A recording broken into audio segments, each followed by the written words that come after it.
श्री गणेश मित्रों, मैं ऐश्वर्य श्रीराम शर्मा। आज हम बात करने जा रहे हैं केतु महाराज और राहु महाराज का रत्न कौन कौन से हैं। जन्म कुंडली में केतु महाराज और राहु महाराज में बहुत बड़ा डिफरेंस रहता है। केतु एक आध्यात्मिक लाइन में जाने वाला, मोक्ष प्रदान करने वाला तथा जिंदगी को सुगम बनाने वाला केतु महाराज का जो है काम है। लेकिन केतु महाराज को मैं ज्ञान प्रदान करने वाला देवता मानता हूँ। ये गुरु के बराबर काम करता है। गुरु ज्ञान का कारक है। जब तक केतु महाराज का सपोर्ट नहीं रहेगा तो गुरु का ज्ञान प्रदान नहीं होगा। केतु मोक्ष का है। मोक्ष कब होता है? जब आदमी को ज्ञान मिल जाता है। मैं 9 ग्रहों में सबसे उत्तम ग्रह केतु महाराज को मानता हूं, क्योंकि ये जो मोक्ष देने वाला ग्रह अगर जन्म कुंडली में है तो बड़े बड़े ऋषि महात्मा पाए गए हैं। और राहु महाराज का क्या काम है? राहु जिस भाव में बैठता है उस भाव को खत्म करने का सोचता है। ये बहुत बड़ा चीज है। इसके अंदर चालाक का काम करता है। अब केतु महाराज का बाद में करेंगे, पहले राहु महाराज का विश्लेषण करते हैं। राहु महाराज का काम चालाकी से करना है, चालाकी से धन कमाना है। उसका रत्न है गोमेद। गाय के गोमूत्र के वैसा गोमेद रत्न माना गया है। गोमेद रत्न गाय के गोमूत्र के वैसा है। असली गोमेद की पहचान गाय के गोमूत्र में रात भर रखने से अगर वो नहीं टूटता है, नहीं फूटता है, तो गोमूत्र से जो टेस्ट किया हुआ गोमेद असली है। गोमेद रत्न आपको बहुत सारे मिल जाएंगे, लेकिन इसको धारण कौन कर सकते हैं? मैं ऐश्वर्य श्रीराम शर्मा सजेशन देता हूं कि 1% कुंडली वाले को ये गोमेद रत्न धारण करने के लिए मैं सजेशन देता हूं, बोलता हूं कि आप ये धारण कर लीजिए। कौन कौन से व्यक्ति गोमेद धारण नहीं कर सकते हैं, कौन कौन से व्यक्ति कर सकते हैं? गोमेद और केतु महाराज का लक्षणिया का मैं एक विस्तार पूर्वक आपको बताने जा रहा हूं। क्योंकि राहु महाराज और केतु महाराज छाया ग्रह है। जिस राशि में बैठते हैं उस राशि का प्रभाव देता है केवल और केवल राहु महाराज। लेकिन केतु महाराज प्रभाव नहीं देता है। केतु महाराज सोच समझ करके वो व्यक्ति को आगे बढ़ाता है, क्योंकि शनि के वैसा डिसिप्लिन रखना है, उसको आध्यात्मिक ज्ञान में जाना है। लेकिन राहु महाराज क्या करता है? यहाँ पर चालाकी से पैसा कमाना, चालाकी से धन कमाना। पॉलिटिक्स वालों को मैं ये रत्न देता हूं। जब व्यक्ति पॉलिटिक्स में जाता है तभी ये रत्न काम करता है, अन्यथा नहीं करता है। राजनीति वालों को गोमेद रत्न बहुत ही बड़ा फायदा दिलाता है। गोमेद रत्न एक तरह का गोमूत्र के वैसा रहता है, कभी कभी कुछ इसमें ब्राउन कलर भी पाया जाता है।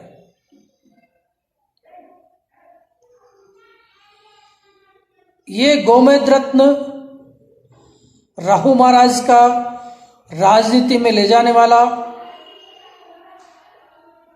पॉलिटिक्स या 2 नंबर के कारोबार, पेट्रोल इत्यादि में काम करने वाले व्यक्ति धारण कर सकते हैं। लेकिन वही बात आती है कि कुंडली का विश्लेषण करना जरूरी है। 12 भाव में राहु महाराज कहीं पर भी रहो, कोई उच्च का वृषभ का मानते हैं, कोई मिथुन का मानते हैं, उच्च का और मिथुन का, वृषभ और मिथुन ये 2 राशि उच्च की उनकी क्या करते हैं, ये छाया ग्रह है, दिखते नहीं है कहां से धन आया कैसा नहीं, अचानक लाभ देता है, अचानक हजारों करोड़ विजय माल्या वैसे, क्योंकि ये जो है दिखता नहीं है। कहां धन छुपाना, 2 नंबर का पैसा से कैसा कारोबार करना, पेट्रोल इत्यादि। राहु महाराज जहां पर बैठते हैं वहां पर जिस भाव को खत्म करने की सोचते हैं, ये 99% समझ में रखना चाहिए। इसके विपरीत केतु महाराज बहुत ही अच्छा काम देता है। केतु महाराज को दिमाग से काम नहीं करता, दिल से काम करता है। जो व्यक्ति दिल से काम करता है वो केतु महाराज उस पर प्रसन्न हो जाते हैं। जो व्यक्ति शातिर दिमाग से काम करने वाले हैं वो राहु महाराज के अंडर में आते हैं। ये विपरीत है, दोनों तरफ सप्तम भाव को देखते हैं, दोनों आपस में एक जगह बैठे तो 7वीं दृष्टि उस पर पड़ती है। 7वीं दृष्टि पड़ने के बावजूद भी केतु महाराज व्यक्ति को डिसिप्लिन तथा मोक्ष प्रदान करता है, ज्ञान देता है। अब मैं केतु महाराज का रत्न बता रहा हूं। केतु महाराज का रत्न, इसको अंग्रेजी में कैट शाई बोलते हैं। ये बिल्ली की आंख वैसा तेज तर्रार स्टोन रहता है। आजकल मार्केट में डुप्लीकेट आ रहे, मगर ऐसा रत्न आपको नहीं मिलता है कि बिल्ली की आंख वाले। ये ओरिजिनल स्टोन है और जिधर फिरा है उधर वो बिल्ली की आंख दिखती है।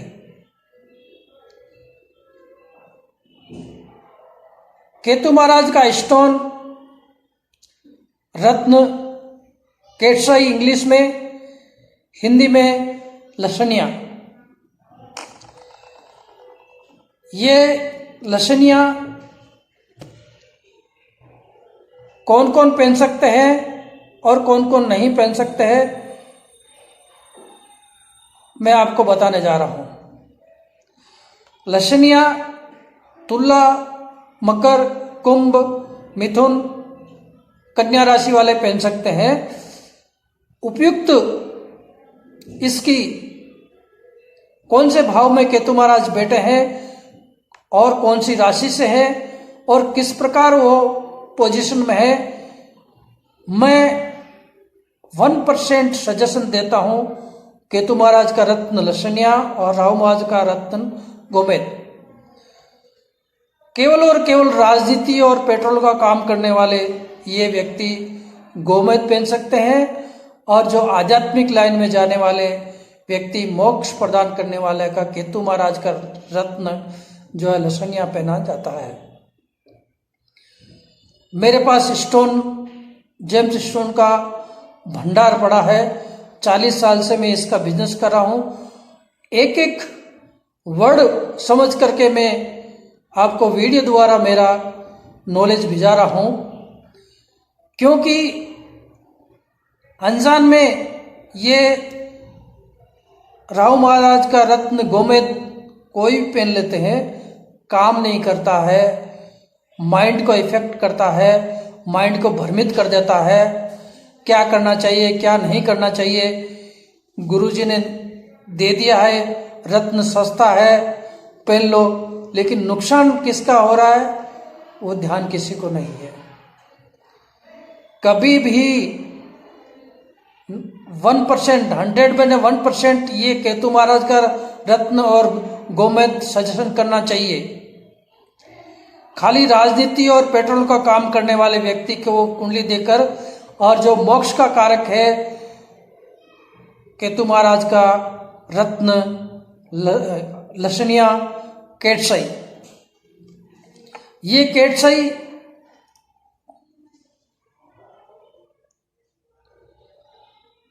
जिंदगी में किस प्रकार काम करता है। जो व्यक्ति दिल से काम करने वाला, दिमाग को छोड़ देता है, तो व्यक्ति को फायदा केतु महाराज देता है। झूठ नहीं बोलना, अच्छी तरह से काम करना, गुरु महाराज के वैसा काम करना, ये अचानक लाभ नहीं देता है। लाभ छोड़ो, ये जो ऊंचाइयों पर जाने वाला, अष्टम भाव में ज्ञानियां रहती, नॉलेज बढ़ाने वाला, आध्यात्मिक ज्ञान में जाने वाला, ये रत्न धारण कर सकते हैं। बहुत बड़ा डिफरेंस है राहु और केतु के अंदर। चालाकी से पैसा कमाने वाला 7 पीढ़ी तक नहीं रहता है, उसकी मृत्यु, अकाल मृत्यु होती है। और ये उधर केतु महाराज मोक्ष देने वाला है। व्यक्ति मोक्ष का कारक जब भी होता है कि केतु महाराज का रत्न लसनिया धारण करे तो उसको पोजीशन मिलता है। जिस व्यक्ति के 12वें भाव में केतु महाराज विराजमान है तो उसका पुनर्जन्म नहीं होता। मैं ऐश्वर्य श्रीराम शर्मा ज्ञान के आधार पर कहता हूं, जिस व्यक्ति की कुंडली में 12वें भाव में कोई भी राशि हो, अगर केतु महाराज विराजमान हैं तो वो व्यक्ति का पुनर्जन्म नहीं होता है, क्योंकि ये साधु बनकर के व्यक्ति आया है और अपना काम करके जाएगा। ये केतु महाराज का काम है। तो आज मैं मेरे वीडियो से राहु महाराज और केतु महाराज का दोनों एक साथ बताया हूं, और जिस किसी को मेरा वीडियो समझ में नहीं आया है तो मुझे बात कर सकते हैं, फोन मिलाकर बात कर सकते हैं, और कुंडली का विश्लेषण भी आप करा सकते हैं। मेरे पास रत्न कई सदियों से चला आ रहा है, रत्न जो कई सदियों से चला आ रहा, मैं सर्च कर रहा हूं कौन सा रत्न क्या काम करते हैं, क्या काम नहीं करते हैं। छोटे छोटे रत्न भी आपको बहुत ही ऊंचाइयों पर ले जाते हैं, लेकिन कुंडली का विश्लेषण करने के बाद लग्नेश की स्थिति, नवमांश, चंद्रमा की स्थिति, सूर्य की स्थिति के आधार पर ये विश्लेषण करके मैं सजेशन करता हूं। पावर ऑफ जेम्स हमेशा बली रहते हैं, वो कभी भी खराब नहीं होते हैं, और 2-3 नमूने से जो खराब होते हैं उसको पावर दिया जाता है, उसकी पूजा कराई जाती है। जैसे केतु महाराज का लक्षणिया है, राहु महाराज का है, सूर्य का है, वो मंत्र पढ़ा जाता है, मंत्र चढ़ के फिर उसको पावर दिया जाता है। लेकिन इसमें ऑटोमेटिक पावर रहता है। कुछ चीज समझ में नहीं आया तो फोन कर सकते हैं। ये फोन नंबर है 9963222881। अब मैं आगे बताने जाऊंगा कि सूर्य के अधीनस्थ जो ग्रह रहते हैं वो अस्त हो जाते हैं, वो कौन सा रत्न, कौन सा उपरत्न धारण करना चाहिए कि वो उदय हो जाए और सूर्य के प्रभाव में जो पोजीशन नहीं मिल रही है वो पोजीशन उसको मिल जाए।